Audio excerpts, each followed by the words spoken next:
চললাম একটু মার্কেটে। অনেক দিন হলো মার্কেটে যাইনি, তো আজকে আমি একাই যাচ্ছি। আর ওদিক থেকে বড়দি শ্রীরামপুর থেকে যাবে। ঝটপট টিকিটটা কেটেই আমি চটপট ট্রেন ধরে নিলাম। আমি একদম লাস্ট লেডিসে উঠেছিলাম, আর আমার সঙ্গী মানে আমার বড়দি উঠেছিল ফার্স্ট লেডিসে শ্রীরামপুর থেকে। তো ওর জন্য আমাকে হাওড়া পর্যন্ত একাই যেতে হয়েছিল। একদম হাওড়ায় নেমে আমি বড়দিকে পাই একদম স্টেশনের মুখে। তারপর আমরা দুজন মিলে একদম ফেরিঘাট ধরে চলে যাই একদম গঙ্গার ঘাটের দিকে। ফেরিঘাটের সৌন্দর্য আমার আগা গোড়ায় ভীষণ প্রিয়, তোমাদেরকে আমি আগেও দেখিয়েছি, মানে জাস্ট কি বলবো। আর এই ফেরিঘাটের এই পেয়ারা মাখা তোমাদেরকে আমি এখানে এলেই সবসময়তেই দেখাই। খুব ভালো লাগে দাদার এই পেয়ারা মাখাটা। আর যারা যারা তোমরা যাও তারা সবাই জানো খুব ভালো মাখেন উনি। তো ব্যাস, তো খেয়ে নিলাম আমরা দুজন মিলে।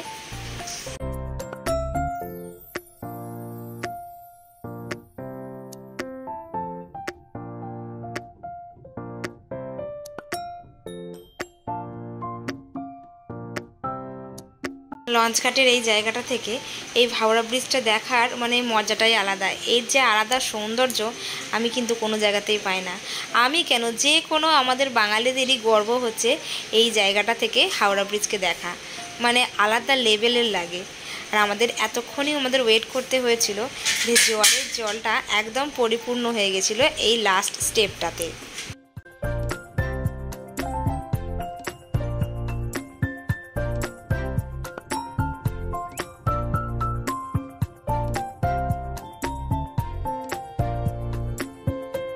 আমাদের টার্ন এবার চলে এলো, আমরা উঠে পড়লাম।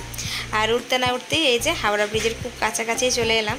হাওড়া ব্রিজে যেহেতু আমি মিডল সিটে বসেছিলাম, তার জন্য খুব ভালোভাবে হাওড়া ব্রিজের তলা দিয়ে যাওয়ার ভিডিওটা করতে পারিনি। তো আমি যেখান থেকে বসে আছি সেখান থেকেই তুলেছিলাম, তাতেই কি ভালো লাগছিল। মানে এই যে প্রত্যেকটা মুহূর্ত চরম লাগে আমার, চরম। মার্কেটের ভিডিওটা এর থেকে বেশি আমি আর করতে পারিনি, কারণ আমরা কাজে ব্যস্ত হয়ে পড়েছিলাম। এর পরের দিনের ভিডিওটা আমার নেক্সট ভিডিওটার মধ্যে রয়েছে। আজ আমার একটা মেকআপ আছে, একটা ব্রাইড আছে আমাদের বাড়ির কাছেই আছে সেটার লোকেশনটা, তো সেখানেই যাচ্ছি মেকআপ করতে। তো তোমরা চলো আমার সাথে, কেমন মেকআপটা করছি স্টেপ বাই স্টেপ অবশ্যই কিন্তু এবার শেয়ার করব মেকআপটা। চলো তাহলে।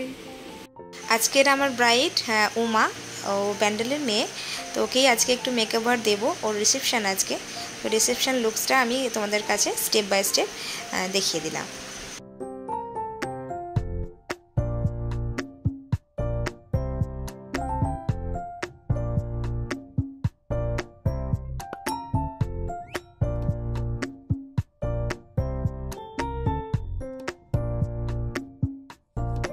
এখানে যে ফ্যাকাশে সাদাটা লাগছে এটা কিন্তু সম্পূর্ণটাই লাইটের জন্য। তারপর ওকে যখন আমি সেটিং পাউডারটা ভালোভাবে সেট করে দিই পাউডারটা দিয়ে, তখন আবার ওর একদম ওর ন্যাচারাল স্কিন কালারটাই কিন্তু এসেছিলো। যেহেতু ওর শাড়ির কালারটা রয়্যাল ব্লু কালারের ছিল, তো আমি একটুখানি পিঙ্কিশ টাচ দিয়েছিলাম ওর আইশ্যাডোতে। তারপর একটা লাইনার করিয়ে তাকে স্মাচ করে দিয়েছিলাম।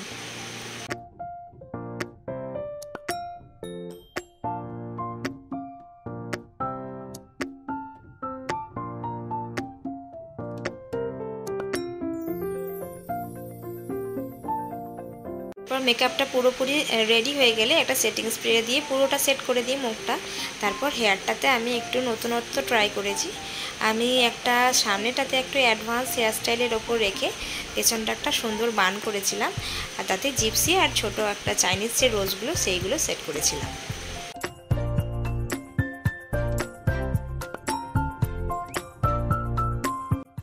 মেকআপের ইনস্ট্রুমেন্টগুলোর কি অবস্থা দেখো। যাই হোক, সব কিছু কমপ্লিট হওয়ার পর ওকে পুরোপুরি টংটা করে সম্পূর্ণরূপে রেডি করে দিলাম। সাইড লুকটা ওরা আমার ভীষণ ভালো লেগেছে, আর অল ওভারও ওকে খুব সুন্দর লাগছিল। শুধু একটা নেকলেসের কমতি ছিল, একটু হালকা নেকলেস হলে একদম পুরো সম্পূর্ণ লাগতো, আরও সুন্দর লাগতো ওকে দেখতে। এই যে ফুল লুকসটা তোমাদের দেখিয়ে দিলাম।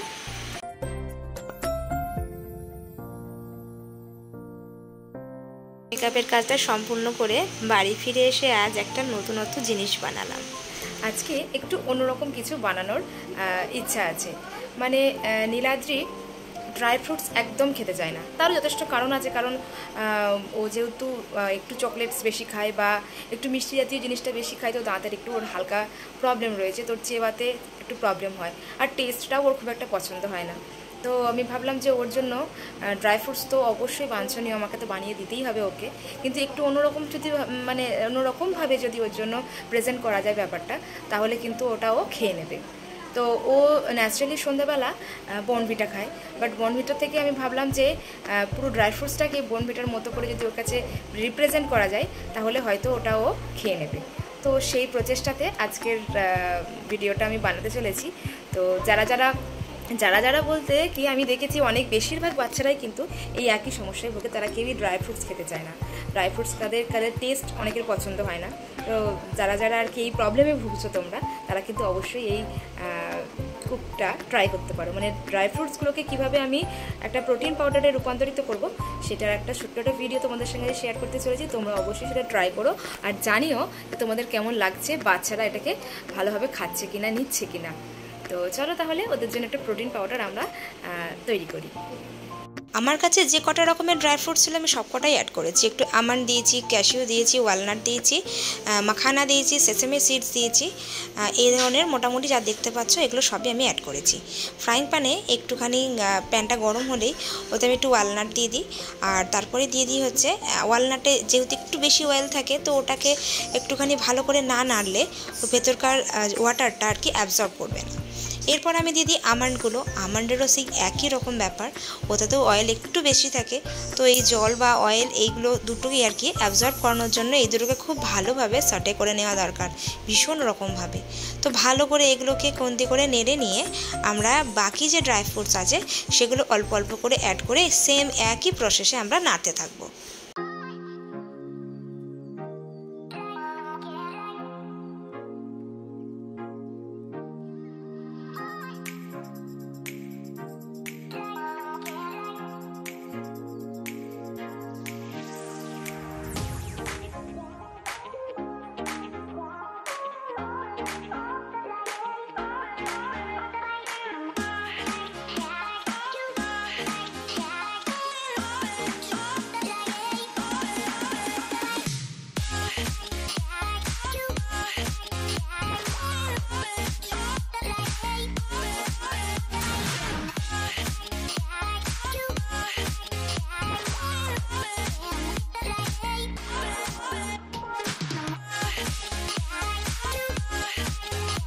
সব কিছু অ্যাড করে দেওয়ার পর পুরো সংমিশ্রণটা খুব ভালোভাবে নেড়ে নিতে হবে, আর একটা হালকা খুব সুন্দর একটা ভিনি খুশবু আসবে, বেশ ভালো লাগে গন্ধটা শুকতে।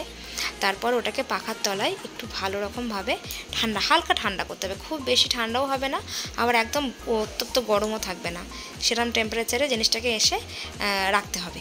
তারপর পুরো ব্যাপারটা ব্লেন্ডারে আস্তে আস্তে অল্প অল্প করে ঢেলে আমরা এটাকে গ্রাইন্ড করে নেব। খুব ভালোভাবে মিহি করে গুঁড়ো করে একটা বড় ছাঁকনিতে করে পুরো ডাস্টটা আমরা একটু খুব ভালোভাবে ছেঁকে নেব।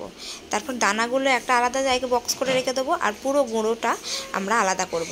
দানাগুলো আমরা যেগুলো প্যান কেক বা বিভিন্ন ধরনের খাবার যেগুলো বাচ্চাদের জন্য আমরা বানাই, তাতে ওই দানাগুলো অ্যাড করতে পারি। আর এই গুঁড়োটার মধ্যে একটু জ্যাগরি পাউডার, পারলে একটু ব্রাউন সুগার একটু গুঁড়ো করেও দিতে পারো, আর দিতে পারো একটুখানি কোকো পাউডার।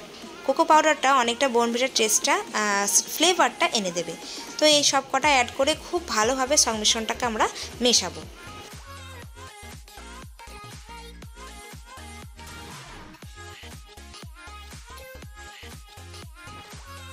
এইটা হচ্ছে ওই মোটা দানা ড্রাই ফ্রুটসগুলো।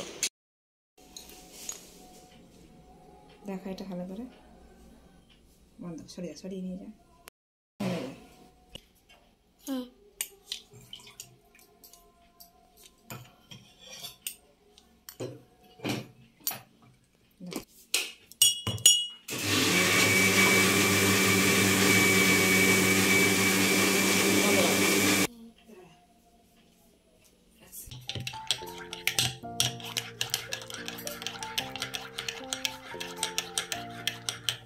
নিয়ে চলে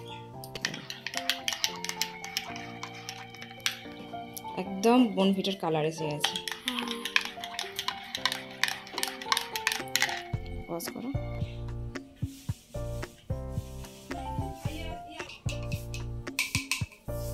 বনভিটা খেলে কত কেমন হয়েছে? কেমন? দারুণ। আর বনভিটা খাবি না তো? Very